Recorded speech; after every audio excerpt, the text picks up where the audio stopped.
препознавање на трудот на наставниците и оддавање признанија, нудејќи им можност за вреднување на нивните активности во рамки на e-twinning и програмата Erasmus+.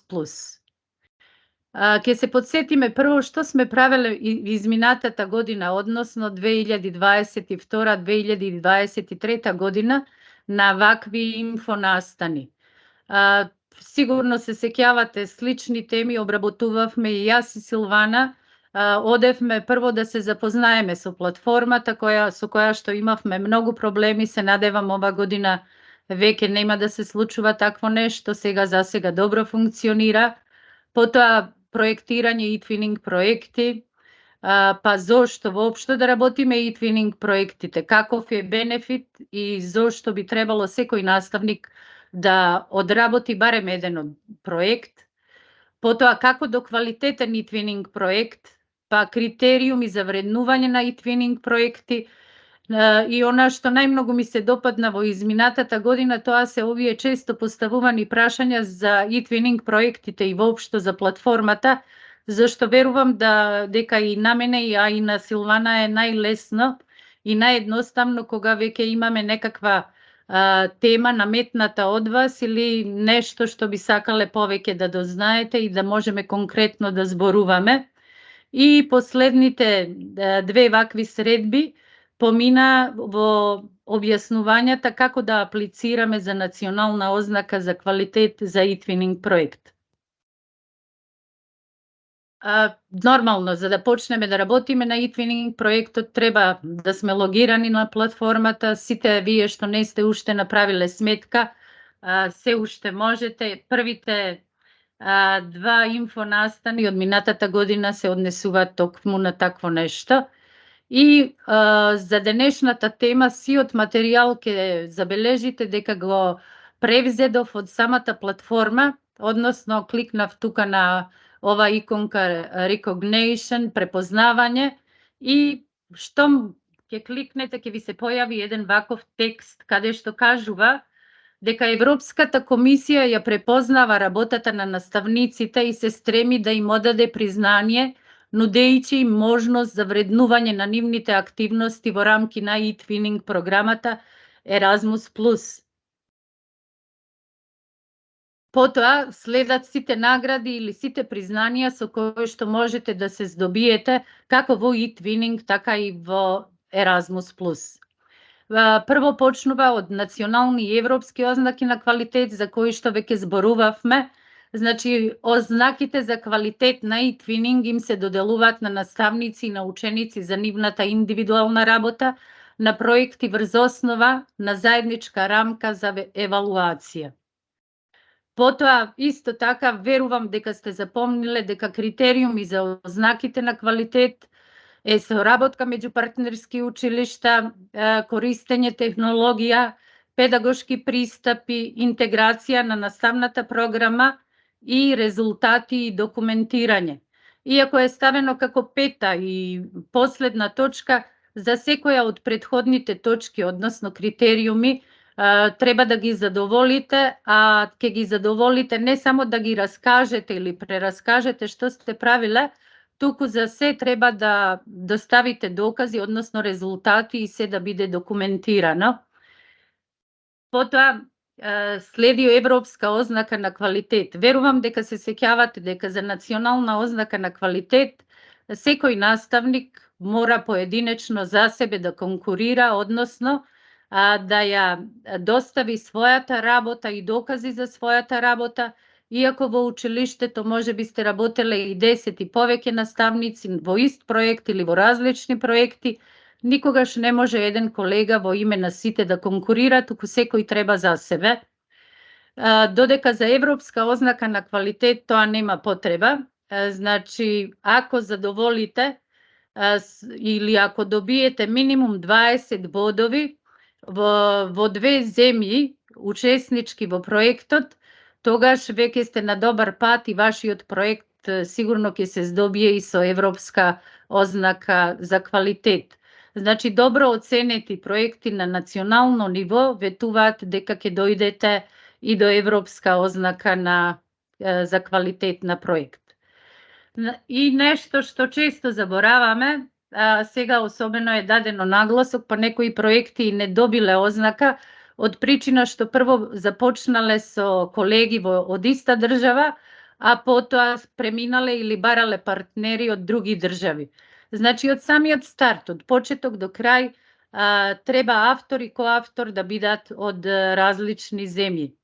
Значи, треба да знаете дека националните проекти со двајца основачи од иста земја, кои во подоцежна фаза ќе додадат партнери од друга европска земја, не ги исполнуваат условите за европската ознака за квалитет. Потоа доаѓа ознака за e-twinning училиште, исто така верувам дека сте запомниле или и вие сте од некое од училиштата кои што се здобиле со право да конкурираат за ознака за e-twinning училиште. Бевме 52 училишта чинам, иако многу помал број конкурирале, што не ми е јасно зошто. Реков точно е дека имавме проблеми, ама на крај се среди и можеше да се конкурира. Инаку ознаката за e-twinning училиште им се доделува на училишта кои се активни во промовирањето на вредностите и педагогијата на e-twinning, кои се референтна точка на нивната локална заедница и кои представуваат модел за другите училишта. Тука се и, односно мисија за e-twinning училишта и елементите кои што треба да ги и поседува секое училиште, тоа е заедничко лидерство, соработка и тимска работа, капацитет за делување на учениците, инклузија и иновација и представување пример за другите училишта.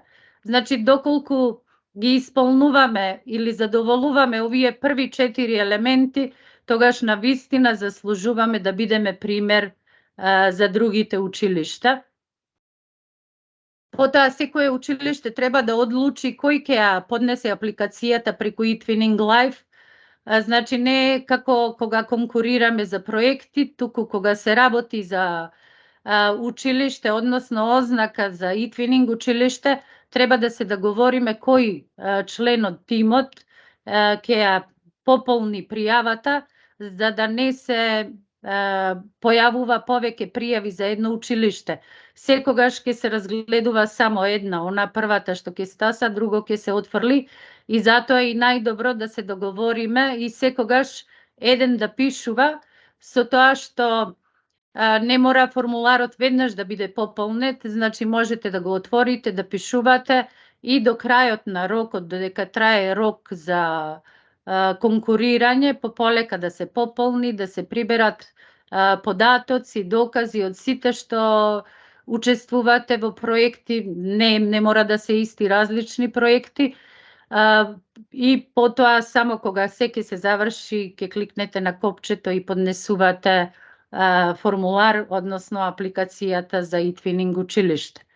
И нешто што се јавува од 2021 година, тоа е уште една ознака, тоа е европска јазична ознака, ова ви е позната на сите јазичари. Значи, награда која го поттикнува развојот на нови техники и иницијативи во полето на учење и подучување на јазици, како и унапредување на интеркултурната свест низ Европа. Таа се доделува на проекти финансирани од Erasmus+ и на други иницијативи од сите полиња на образование и обука. Ознака за извонредност со акредитација од Erasmus, ова е веќе симбиоза Erasmus и e-twinning, како дел од програмата за акредитација на Erasmus во рамки на клучната акција 1, најуспешните акредитирани организации во полињата на образование за возрастни и стручно образование и обука, како и училишно образование, добиваат ознаки за извонредност за спроведувањето високо квалитетни проекти за мобилност. Гледам, поправо и слушам по училиштата дека голем дел и од наши училишта се обидуваат и се на добар пат да станат и тие акредитирани од Erasmus. Како дел од годишните повици, за предлози на Еразмус плюс ознаките за извонредност им се доделуваат на акредитирани организации кои имат постигнато просечен успех од најмалку 85 бода во евалуацијата на нивните последни 2 завршени проекти за мобилност. Доделените ознаки за извонредност се со важност од 3 години. Значи, има и доволно голем период во кој што тоа и треба да се искористи, да се реализира. А за повеќе информации за програмата, за акредитацијата на Еразмус, погледнете програмскиот водич на Еразмус плюс, се крие зад овој QR код. Потоа, европски твининг награди, кон што тежнееме сите, тие се доста поволни, иако колку има учесници на e-twinning не се толку бројни и од таа причина имаат и многу поголема вредност. Значи, тоа е највисоката почест што наставниците и учениците можат да добијат за нивните извонредни залагања во рамки на e-twinning. Кои категории? Главна категорија на европски e-twinning награди, и ова почна да се доделува од 2021 година. Тоа е забавиште, односно ученици на возраст до 6 години, потоа следат нешто повозрасните од 7 до 11 години, 12 до 15 години, 16 до 19 години и проекти во полето на иницијално стручно образование и обука. За сите проекти што се спроведуваат главно од наставници кои работат во установи за иницијално стручно образование и обуки кои истовремено се однесуваат и на стручни содржини, односно предмети од програма за стручно образование и обука. Потоа, уште повисоко се европските награди за иновативна настава. Европската награда за иновативна настава ги истакнува иновативните практики од подучување и учење за возрастни во рамки на европски проекти за соработка во полињата на училишно образование и иницијално стручно образование и обука. Иницијативата се надоврзува на програмите Еразмус плюс.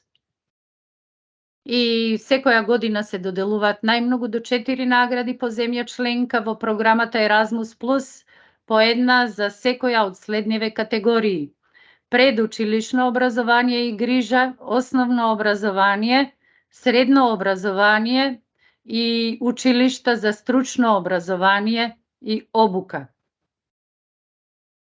И ова е веќе самиот крај и ве препуштам на вас дали сакате да ја смените тема или да остане ова што сметам дека е сега најактуелна и забележав не само по медиумите и по конкретно школските емисии да се зборува најмногу, тоа е медиумска писменост.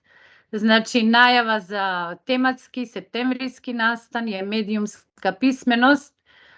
Што сакам да постигнам со тоа? Да го поттикнеме критичко размислување и подигање на свеста за штета што ја носат, односно што добиваме од лажни вести, манипулациите и дезинформациите, значи што се нанесува на целото општество, не само на нас во образованието.